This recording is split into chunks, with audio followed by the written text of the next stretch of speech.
Hi everyone, in this video we are on page 8 of the note packet, and we're going to be looking at a few more card examples with probability, and then we'll start looking at some empirical probability using tables. So in this first example, a card is drawn from a standard deck of 52 cards. So our sample space is 52, so that means all of these probabilities are going to start off by being out of 52.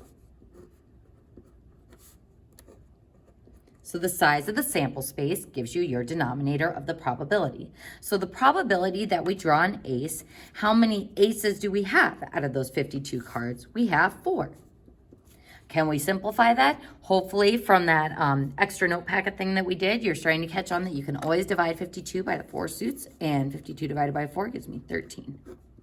And that would be my simplified fraction that expresses the probability of drawing an ace. What about the probability of a face card? How many face cards are there? Jack, Queen, King, 3 per suit, 4 suits. So that would be 12 out of 52.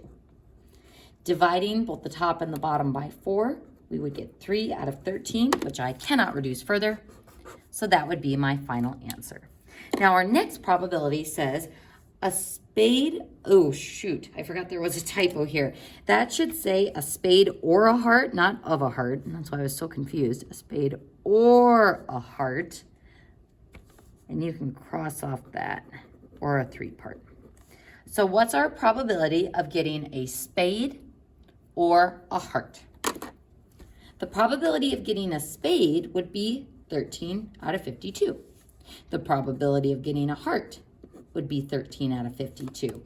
Now, hopefully a little warning buzzer went off in your brain that was said, oh no, or means that we might have to use the union rule. But folks, is there any intersection for me to subtract here?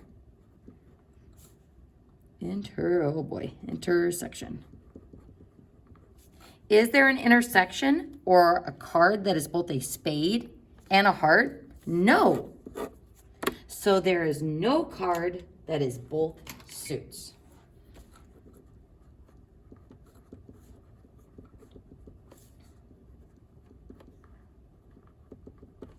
So there is no overlap, so we just straight up add those probabilities together. And remember folks, to add fractions, you add the tops, 13 plus 13, since our denominators are the same. So 26 out of that common denominator, 52, and that simplifies to be 1/2. So express your probabilities as fractions and then reduce those fractions. Now in the next section, we'll be looking at what is called empirical probability. So in many real life problems, it's not possible to establish exact probabilities for events. Instead, useful approximations are often found by drawing on past experiences. So this is where data analysis comes into play and what a lot of statisticians actually do with data. So the next example shows one approach to such empirical probabilities.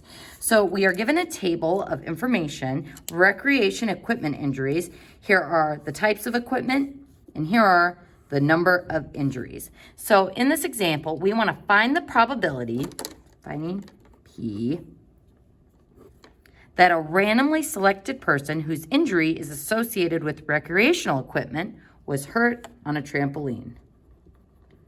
So what is the probability of getting a trampoline-specific injury out of all of these recreation equipment injuries? So the first thing that we need to find is our denominator. So how large is our sample space? For cards, it's 52, but what we need to do is find out the total number of injuries.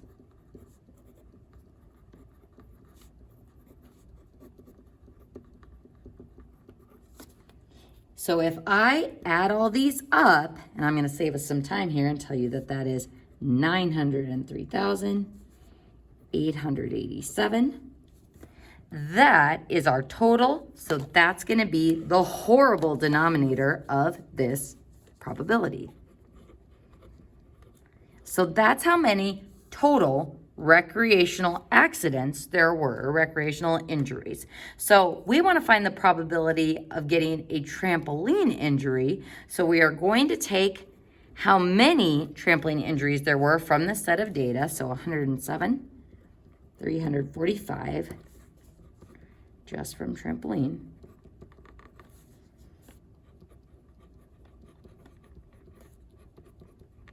And if you're looking at that going, oh my gosh, are we going to have to reduce that fraction? Usually for empirical probabilities, especially ones that are involving large amounts of data like this one, we typically express our answers as a decimal. And for this particular empirical probability, we are going to round it to 4 decimal places. So 107, 345 divided by 903, 887, and we get 0.118. The 5 bumps up by 7 to be another 8. So that is my empirical probability. Now, is this an exact probability like drawing a card? No, this is just based on data that existed and past experiences. So this proportion is an approximation, and it's not exact like some of the other probabilities that we've been looking at so far. So folks, that concludes page 8 of the note packet. And to get you ready for the next video, you are going to want to get out that Unit 8 Intro to Probability Lesson C Extra Notes mini packet. And we're going to be starting on this table page. See you in the next video.